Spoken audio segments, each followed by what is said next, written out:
Bonjour, c'est Ursule encore. On est le 2 mars 2020. Alors je viens sonner la trompette aujourd'hui encore et je viens nous encourager, amen, amen, à nous apprêter parce que nous allons voir le roi de gloire venir avec puissance et établir son règne sur cette terre, un règne de 1000 ans, amen. Alors, on le sait tous, ça fait partie du plan de Dieu pour l'humanité. On le sait tous, c'est pas tous les chrétiens qui pourront avoir les 1000 ans comme un bonus sur la terre, mais il est important de se préparer. Amen. Il est important, et puis je souhaite à tout un chacun de pouvoir vivre encore 1000 ans de plus sur cette terre. Amen. En tout cas, moi, je le souhaite fortement pour moi-même. Je le souhaite pour tous mes enfants biologiques et tous mes enfants spirituels. Béni soit l'Éternel. Que le nom de notre Dieu soit béni à perpétuité. Amen.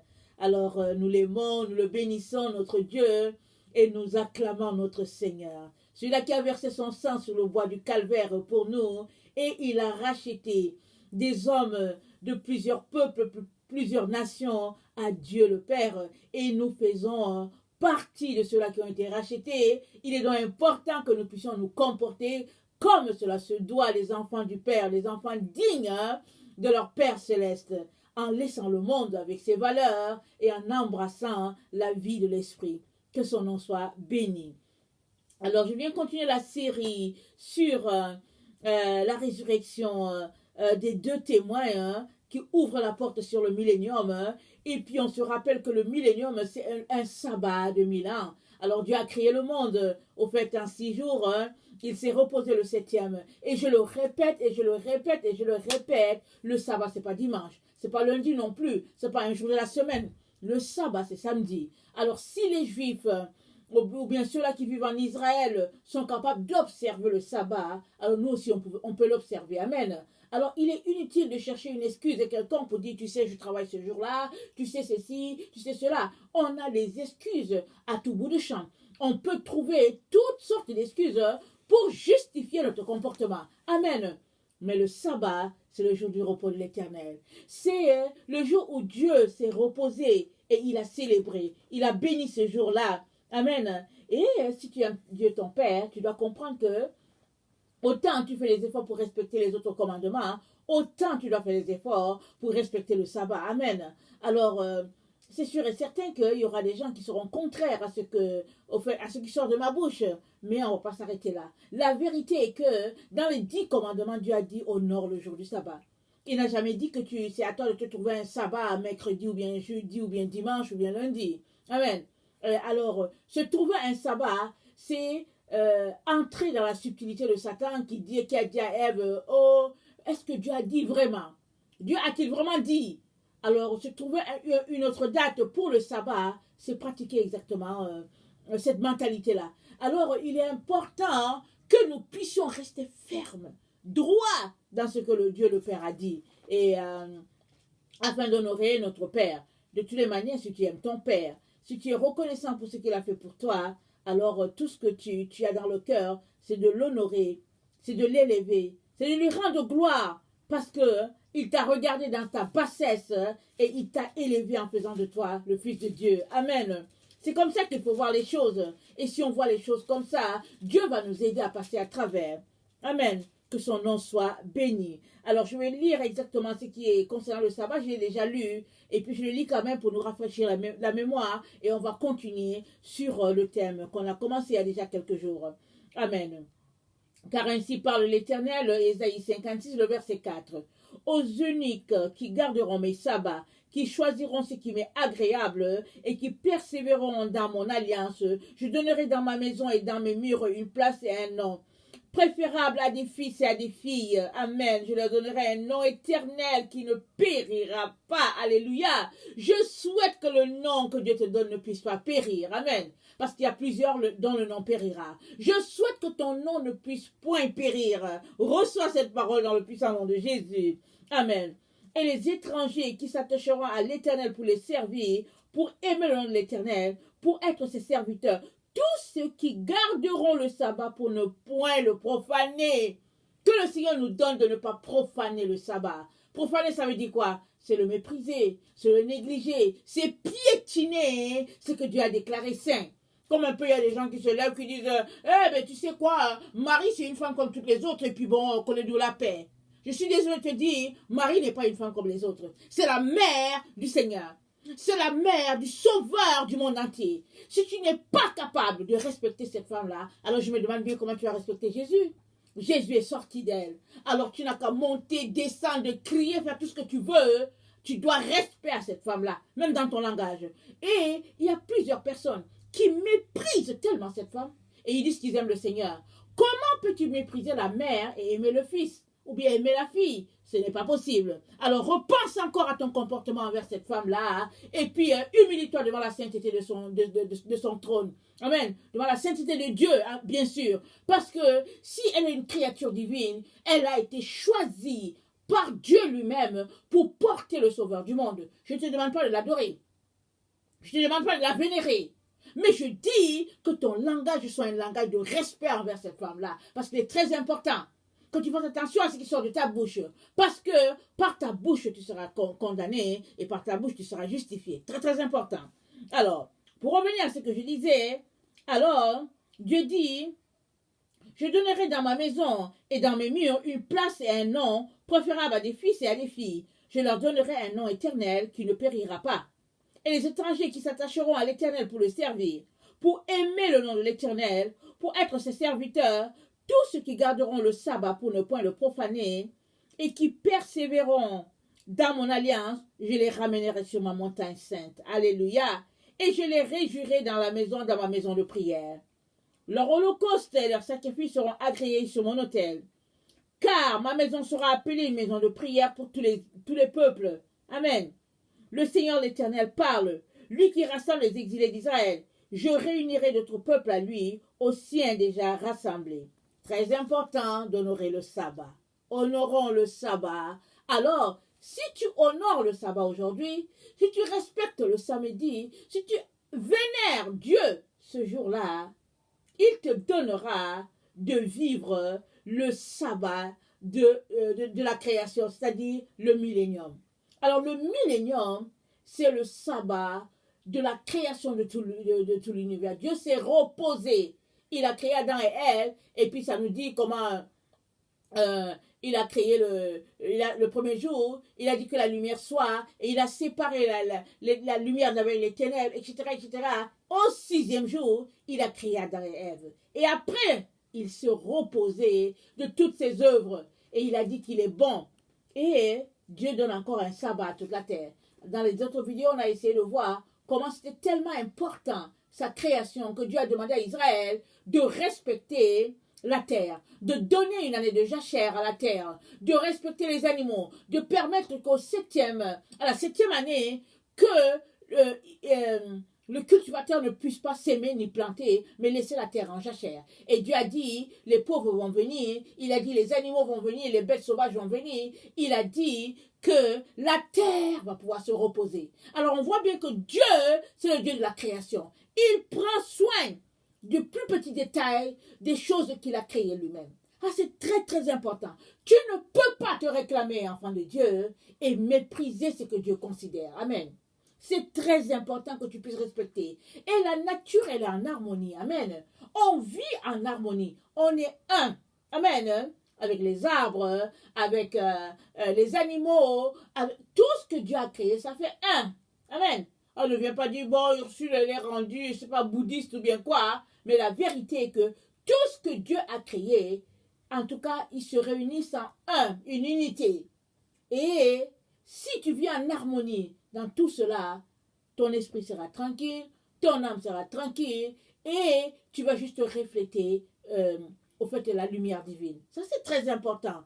Alors, il y a plein de choses dont on n'est pas conscient, ou bien qu'on néglige. Et souvent, c'est parce que on ne s'arrête pas sur faire la différence entre le bien et le mal. Souvent, on vit notre vie tout simplement. Mais à partir du moment où on s'arrête, qu'on commence à faire une séparation, comme Dieu a fait, qu'il a séparé la lumière d'avec les ténèbres, À partir du moment qu'on commence à séparer les ténèbres dans notre vie, de la lumière qu'il y a en nous, à partir du moment où on se départit de tout ce qui est ténèbres, de tout ce que Dieu n'aime pas, on va commencer à saisir des choses vraiment qu'on ne saisissait pas avant. Par exemple, quand je vous ai dit que la terre, les animaux, la végétation, tout ça est appelé à être en harmonie avec l'être humain. Avant, je ne le voyais pas comme ça. Je suis rendue à le voir. Pourquoi? Juste parce que je viens dans la présence de Dieu et Dieu a enlevé les écailles de mes yeux. Et j'ai commencé à voir et j'ai commencé à comprendre. Mais avant, je ne comprenais pas. Je me disais, mais pourquoi les autres sont en train de marcher pour dire qu'il ne faut pas tuer les animaux? Mais je ne m'arrêtais pas plus. Mais dans la présence de Dieu, je me suis rendu compte que, mais non, quand même, c'est vrai qu'il faut manger, mais il ne faut pas exagérer. Il ne faut pas les tuer. Il ne faut pas les tuer pour le plaisir de les tuer, pour se faire de l'argent. Amen. Juste pour se faire de l'argent à partir de l'animal, on les tue. Mais Dieu m'a donné d'aller plus loin. Et j'ai saisi. Et j'ai compris beaucoup de choses que, bon, je préfère ne pas partager. Et j'ai appris. Et j'ai réalisé que j'ai besoin d'être en harmonie avec la création divine. Alors, c'est pourquoi il faut très faire attention. Quand tu vois une chenille là en train de marcher tranquillement, ne l'écrase pas tout de suite. Ne l'écrase pas. Amen. Arrête-toi. Alors, considère la création de l'Éternel, parce que tout ce que Dieu a créé a un but précis. Ça, c'est très important. Que le Seigneur bénisse sa parole. Alors, le sabbat, le millénium, c'est le sabbat. Le sabbat de toute la terre. Et Dieu va donner à certaines personnes de vivre 1000 ans encore. Et la Bible nous dit, je vais lire dans Ésaïe 11, on va le lire, ça nous dit que, attendez, les animaux vont vivre en harmonie. Amen. Le lion va avoir le même gîte, par exemple, que le serpent, etc. Et ça, c'est dans le temps du millénium. C'est pas dans le paradis. C'est dans le millénium. Alors, on va lire cela. Alors, temps messianique, c'est ça qui est écrit dans ma Bible. Amen. Hein? Alors, Apocalypse 11. Puis, un rameau sortira du tronc d'Isaïe, et un rejeton naîtra de ses racines. L'esprit de l'Éternel reposera sur lui, esprit de sagesse et d'intelligence, esprit de conseil et de force, esprit de connaissance et de crainte de l'Éternel. Il respirera la crainte de l'Éternel. Il ne jugera point sur l'apparence, il ne prononcera point sur un oui-dire, mais il jugera les pauvres avec équité, et il prononcera avec droiture sur les malheureux de la terre. Il frappera la terre de sa parole comme d'un verge, et comme d'une verge, et du souffle de ses lèvres, il fera mourir le méchant. La justice sera la ceinture de ses flancs, et la fidélité la ceinture de ses reins. Le loup habitera avec l'agneau, et la panthère se couchera avec le chevreau. Le veau, le lionceau et le bétail qu'on engraisse seront ensemble, et un petit enfant les conduira. La vache et l'ours auront un même pâturage, les petits un même gîte, et le lion comme le bœuf mangeront de la paille. Le nourrisson s'ébattra sur l'antre de la vipère, et l'enfant sévré mettra sa main dans la caverne du basilic. Il ne se fera ni tort ni dommage sur ma montagne sainte, car la terre sera remplie de la connaissance de l'Éternel, comme le fond de la mer par les eaux qui le couvrent. En ce jour, le rejeton d'Isaïe sera là comme une bannière pour les peuples. Les nations se tourneront vers lui, et la gloire sera sa demeure. Dans ce même temps, le Seigneur étendra une seconde fois sa main pour racheter le reste de son peuple, dispersé en Assyrie et en Égypte, à Patros et en Éthiopie, à Élam, à Chinière et à Hama, et dans les îles de la mer. Il élèvera une bannière pour les nations. Il rassemblera les exilés d'Israël, et il recueillera les dispersés de Juda des quatre extrémités de la terre. La jalousie d'Éphraïm disparaîtra, et les ennemis en Juda seront anéantis. Éphraïm ne sera plus jaloux de Juda, et Juda ne sera plus hostile à Éphraïm. Ils voleront sur l'épaule des Philistins à l'Occident. Ils pilleront ensemble les fils de l'Orient. Édom et Moab seront la proie de leurs mains, et les fils d'Ammon leur sera assujettis. L'Éternel desséchera la langue de la mer d'Égypte, et il élèvera sa main sur le fleuve, en soufflant avec violence. Il partagera en 7 canaux, et on le traversera avec des souliers, et il y aura une route pour le reste de son peuple, qui sera échappé de la Syrie, comme il y eut pour Israël le jour où il sortit du pays d'Égypte. Amen. Voilà ce qui va se passer bientôt dans le millénium. Voilà le Seigneur en train de décrire toute la joie, toute la gaieté que Israël vivra encore. Et toute la terre va voir comment la main de l'Éternel est sur ce peuple et comment l'Éternel a ramené Israël dans sa terre. Amen. Pour le moment, hein, on entend les gens qui disent que oui, Israël est en train de retourner sur la terre promise et tout, mais ce n'est pas Israël qui est en train de retourner. Ceux qui sont en train de retourner, peut-être qu'il y a Israël dedans, mais la plupart, c'est des accords bilatéraux entre les gens. Alors on voit que les personnes, ils ont peut-être de l'argent, ou bien on regarde la couleur de leur peau, et on dit que bon, on retourne vivre en Israël. Mais Israël qui est là, ça sera détruit. Hein. Je préfère vous le dire tout de suite. Il y a une guerre là-bas qui va éclater. Et Dieu lui-même, amen, va ramener son peuple. Ce qui n'est pas possible pour le moment. Quand on regarde les choses, on se dit, mais ce n'est pas possible. Dieu lui-même va se lever. Et il va exercer la justice et le jugement pour que Israël puisse rentrer sur la terre promise. Amen. Et pour cela, il va se servir des deux témoins de la fin. Il va les utiliser. Amen. Alors, quand on lit ce texte-là, en tout cas, il y a beaucoup de choses. D'abord, ce texte-là, il y a deux parties là. Il y a une partie qui parle de Jésus-Christ, hein, ça c'est sûr, et il y a l'autre partie qui parle du rejeton d'Isaïe. Jésus, c'est le rejeton d'Isaïe, c'est vrai, il sort de David, mais dans le millénium, il y a un autre rejeton d'Isaïe qui va vivre là, qui va régner, qui va exercer la justice. Et Dieu va utiliser cette personne-là. Pourquoi? Parce que c'est écrit. On va prendre le temps, hein. Plus tard, je vais apporter plus d'éclaircies. Parce que souvent, c'est comme si souvent on peut être confus. Amen. Alors, mais la Bible, il n'y a pas de confusion. Il y a beaucoup de vérités que Dieu est en train de nous révéler. Et très souvent, en fait, on a des écailles au niveau des yeux et puis on ne voit pas, on ne comprend pas. Et puis même, bon, je ne dis pas que je comprends la Bible plus que quiconque, mais par la grâce de Dieu, il me donne souvent de saisir un peu certaines choses qu'il est en train de dire. Par exemple, ici, au verset 10, on dit à ce jour, le rejeton d'Isaïe sera là comme une bannière pour les peuples. Les nations se tourneront vers lui, et la gloire sera sa demeure. On peut tout de suite penser que c'est Jésus. Mais au verset 11, ça nous dit, dans ce même temps, le Seigneur étendra une seconde fois sa main pour racheter le reste de son peuple dispersé en Assyrie et en Égypte, à Patros, et en Éthiopie, à Élam, à Shinéar et à Aman et dans les îles de la mer. On peut s'arrêter pour dire que le Seigneur, on peut dire c'est le Seigneur Dieu et que ici c'est Jésus.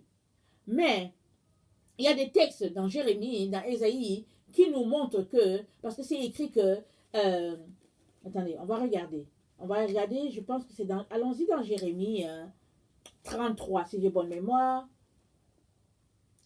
Ok, c'est ça. Jérémie 33, le verset 15, c'est dit, en ces jours et en ces temps-là, je ferai éclore à David un germe de justice. Il va faire éclore à David un germe. Alors Jésus, c'est pas le germe. Amen. Jésus, c'est pas le germe. Un germe de justice. Il pratiquera la justice et l'équité dans le pays. En ce jour-là, Judas sera sauvé.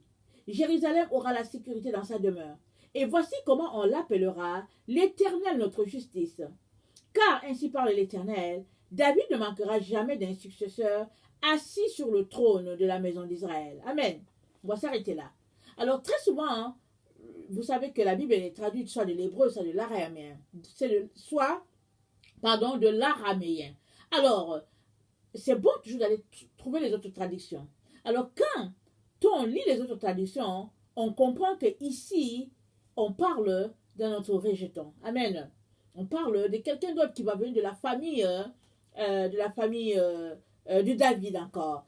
Alors, les Juifs en ce moment, ils disent que il y a deux messies. Ils disent qu'il y a deux messies parce qu'ils réussissent à faire la distinction. Amen.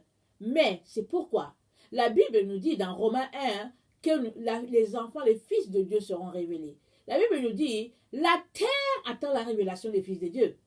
Alors Dieu va se servir de ses enfants pour vraiment épater la terre, pour manifester sa puissance. Et ce sera tout simplement un signe éclatant pour toute l'humanité. Parce que Dieu va se servir des choses simples, des choses viles, pour confondre le monde. Amen. Alors, beaucoup de gens, on attend Jésus en personne, et c'est un peu ça que les gens pensent. Et moi aussi, j'ai toujours pensé ça, jusqu'à ce que le Seigneur ouvre mes yeux, qu'il ouvre mes yeux, qu'il me donne des enseignements en particulier pour m'expliquer que, non, voilà un peu comment les choses vont se passer. Amen. Alors que le Seigneur bénisse sa parole, on va s'arrêter là, on ne va pas aller dans les détails. Mais en gros, comprenez que c'est un descendant de David. Jésus descend de David et c'est dit que Dieu va faire sortir encore un germe. Alors souvent, là on voit, là où Israël est tel, non, pardon, tel que Israël est là, on ne sait plus qui est qui est de la tribu de Juda, qui est de la tribu de Ruben, tout est mélangé. Mais Dieu nous dit qu'il a gardé que de la racine de l'arbre, Dieu va faire sortir un rameau. Amen. Et le rameau va sortir là, mais toute la terre va voir ça dans le millénium. Dans le millénium. Et le Seigneur va se servir des témoins de la fin pour exercer son jugement sur cette terre. La mort des témoins et leur résurrection va ouvrir la porte sur le millénium.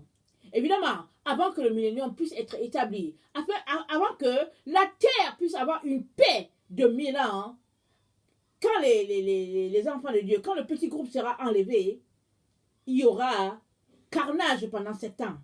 Amen. Alors l'Antichrist va exercer son pouvoir sur les enfants de Dieu. Les enfants de Dieu seront tués comme des oiseaux. Amen. Ils vont subir le martyre. Et parce qu'ils ne voudront pas prendre le signe de la bête, ils vont comprendre que ce sera difficile. Et ils seront les ennemis de toute la terre. Et ça va se passer. Amen. Après cela, c'est dit que l'Antichrist sera lié, le faux prophète, le diable avec, et tout, ils seront jetés vivant dans l'étang de feu. Et Dieu va nettoyer la terre. Il va permettre aux anges de nettoyer toute la terre. Parce que partout, c'est juste, il y aura des morts partout, des cadavres partout. Ça sera infect. Dieu va nettoyer tout ça pour que le peuple puisse vivre à nouveau. Et tout partira de Sion. Il parle de sa montagne sainte parce que Dieu l'a déclaré. Même si les hommes font tout pour empêcher Dieu, c'est parce que Dieu ne s'est pas encore levé. Et il va se lever. Il va déployer sa puissance encore. C'est pourquoi il te dit, fais tout pour être mis en sécurité. Quand Dieu va exercer sa colère sur la terre, les enfants de Dieu qui marchent maintenant dans la soumission seront enlevés. Il va les écarter. Il va permettre que tu puisses subir les moments difficiles. Et pendant que ce n'est pas encore arrivé, vis tes moments difficiles maintenant. Renonce au monde maintenant. Alors, renonce à ta vie maintenant pour vivre la vie de Christ. C'est comme ça que le Seigneur va s'élever en toi. Amen. Il va te mettre en sécurité. Amen. Alors,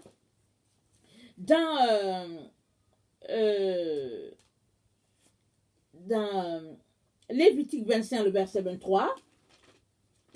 Lévitique 25, le verset 23. Pour appuyer ce que j'étais en train de dire tantôt. Lévitique 25, le verset 23. Ça dit ceci. Attends. Oui, Lévitique 25, le verset 23. Dieu dit, les terres ne se vendront point à perpétuité, car le pays est à moi, car vous êtes chez moi comme étrangers et comme habitants. Ici, Dieu est en train de parler d'Israël. Il dit, la terre ne se vendront point à perpétuité, car le pays est à moi, car vous êtes chez moi comme étrangers et comme habitants. Dieu le dit à tout le monde. Il dit que c'est chez lui, Israël. La parcelle qui est là, Dieu dit que c'est chez lui. C'est pourquoi certainement Satan se déploie là-bas. Dieu dit que c'est chez lui. Alors s'il dit ça, normal qu'il dit, bon, que le temps est venu pour que je dégage tout le monde. Et je veux placer là la personne que je veux. Et il se souvient de ce qu'il a promis à David. Il dit, David ne manquera pas d'héritier sur sa maison. Il ne manquera pas de quelqu'un. Parce que la parole, elle est assortie. Elle va s'exercer. Même si Satan, en tout cas, fait opposition. Mais tout cela est lié aux 70 ans. quand Daniel était en train de prier, il s'est rendu compte que les 70 années étaient passées. Alors il a pris un temps de jeûne pour dire, Seigneur, tu nous avais dit qu'après 70 ans, tu vas nous ramener sur la terre. Qu'est-ce qui se passe? Et là, Dieu révèle à Daniel que non, au fait, c'est vrai que j'ai dit cela, mais je vais te révéler ce qui va arriver sur la terre. Et Dieu lui révèle les 70 semaines de Daniel. Les 70 semaines. Il dit que les 70 semaines 70 semaines, c'est-à-dire que c'est 7. Attendez, 70 semaines de 7. Voilà. Alors, Dieu dit, après cela, je vais exercer mon jugement sur toute la terre. Et Jérémie est le prophète qui a prophétisé. Elle est l'un des prophètes qui a prophétisé sur ça. Et Ésaïe aussi. Et par Jérémie, Dieu a fait boire la coupe de sa colère à son prophète. Il dit, bois pour tel pays, bois pour telle zone, bois pour tel endroit. Jérémie de son temps avait déjà bu de la coupe de la colère de l'Éternel pour toute la planète Terre. Alors Dieu est là en train de s'apprêter à déverser sa colère sur la terre. Et avant qu'il le fasse, il te dit, après toi, assure-toi que tu ne seras pas trouvé parmi ceux-là qui seront bannis de la planète Terre. C'est ce qu'il est en train de te dire. Et la sagesse veut que tu changes tes voies. La sagesse veut que tu t'examines, que tu appelles Dieu au secours. Et la folie veut que tu te dises n'importe quoi. C'est ça la folie. Tu entends quelque chose, tu dis non, au fait, je suis correct. C'est ça la folie. Mais quand Dieu parle, examinons-nous toujours. Quand bien même on a l'impression qu'on est correct, allons-y, tu lui demander pour dire Père éternel, est-ce que tu as quelque chose à me reprocher? Est-ce que tu as quelque chose à me dire, Père? Montre-moi. Il te dira. Et comme il t'aime, s'il y a quelque chose, il te dira tout de suite. Que ici, là, il faut changer ça. Amen. Alors, Dieu donc va utiliser les deux témoins de la fin. Et, attendez. Dans Apocalypse 7, le verset 1 à 2, attendez, non, c'est pas celui-là que je veux lire.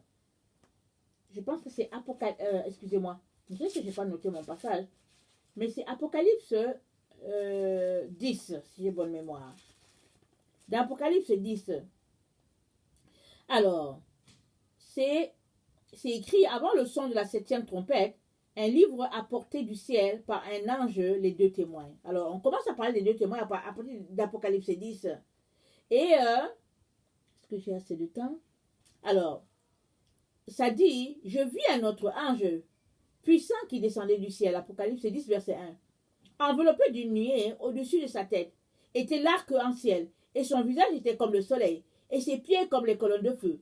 Il tenait dans sa main un petit livre ouvert. Il posa son pied droit sur la mer, son pied gauche sur la terre. Il cria d'une voix forte, comme rugit un lion. Quand il cria, les 7 tonnerres firent entendre leur voix. Et quand les 7 tonnerres firent entendre leur voix, j'allais écrire. Et j'entendis du ciel une voix qui disait, celle ce qu'on dit, les 7 tonnerres, ne l'écris pas. Et l'ange que je voyais debout, sur la mer et sur la terre, leva sa main droite vers le ciel. Et il jura par celui qui vit au siècle des siècles, qui a créé le ciel et les choses qui y sont, la terre et les choses qui y sont, et la mer et les choses qui y sont, qu'il n'y aurait plus de temps. Mais qu'au jour de la voix du 7e ange, quand il sonnerait la trompette, le mystère de Dieu s'accomplirait, comme il l'a annoncé à ses serviteurs les prophètes. Et la voix que j'avais entendue du ciel me parla de nouveau et me dit, va, prends le livre ouvert dans la main de l'ange qui se tient debout sur la mer et sur la terre. J'allai vers l'ange en lui disant de me donner le petit livre.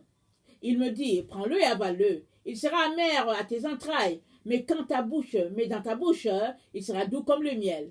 Je pris le petit livre de la main de l'ange et je l'avalai. Il fut dans ma bouche doux comme du miel. Mais quand je lui avalai, mes entrailles furent remplies d'amertume. Puis, on me dit, il faut que tu prophétises de nouveau sur beaucoup de peuples, de nations, de langues et de rois. Amen. Alors Jean, celui qui a reçu la vision, il prend ce livre-là. Alors, il a beaucoup d'amertume et il prophétise. Et Jean a prophétisé. Amen. On a déjà sa prophétie dans l'Apocalypse. Mais Jean, il nous a donné le livre de l'épître, les épîtres 1, 2, 3. Il nous a donné le livre, l'évangile de Jean. Et en plus de cela, on continue de prophétiser la parole de Jean. Amen. Apocalypse, ça vient de Jean. Et Dieu dit, il faut encore, il dit que, ben voilà, ça va encore se réaliser, il y aura encore beaucoup d'amertume, il y a encore beaucoup de choses qui vont se passer sur la terre avant que ces moments-là arrivent. N'oublions pas, du temps de Jean, hein, les disciples pensaient que ça allait arriver tout de suite là, que Jésus était parti, qu'il allait revenir là tantôt. Vous voyez? Et Jésus dit, non, il faut encore, question de lui dire que ça va encore durer un peu. Il faut que le temps s'accomplisse. Et ici, dans Apocalypse 10, le verset 7, ça nous dit, au jour de la voix du septième ange, quand il sonnera la trompette, le mystère de Dieu s'accomplirait comme il l'a annoncé à ses serviteurs les prophètes. Et cette information nous renvoie au fait que l'un des anges là, le septième ange là, c'est l'un des deux témoins. Amen. C'est l'un des deux témoins de l'Apocalypse 11. Parce que ange, ça peut être ange qui est l'ange de la créature céleste, mais l'ange aussi, ça peut être aussi une personne parfaite, mais ça peut aussi être un messager de Dieu auprès des hommes, serviteurs chargés d'exercer les ordres de Dieu. Ça peut aussi être ça. Et dans Apocalypse, quand on lit Apocalypse, il y a deux types d'anges. Dieu parle de deux types. Il y a l'ange, les créatures qui viennent, hein, mais il y a aussi l'ange, le serviteur de Dieu. Celui-là que Dieu a appointé pour porter la nouvelle, pour réveiller le peuple. Alors souvent, hein, il faut lire, il faut avoir la révélation du Saint-Esprit pour qu'il te dise, ici, il s'agit de l'ange qui est la créature céleste, ou bien il s'agit de l'ange, une personne qui a l'étoile de Dieu, qui a la lumière de Dieu, appelée à exercer un ministère dans ces temps. Amen. Alors, je vais continuer sur la seconde vidéo parce qu'il faut que je termine ma pensée par rapport à ce thème sur les deux témoins de leur mort qui ouvrent le temps sur le millénium, sur le sabbat. Amen. Alors, que le Seigneur bénisse sa parole, qu'il nous donne vraiment de pouvoir chercher à saisir ce qu'il est en train de dire et surtout à nous apprêter. Je vous aime beaucoup et Dieu davantage. Soyez bénis. Maranatha. Merci.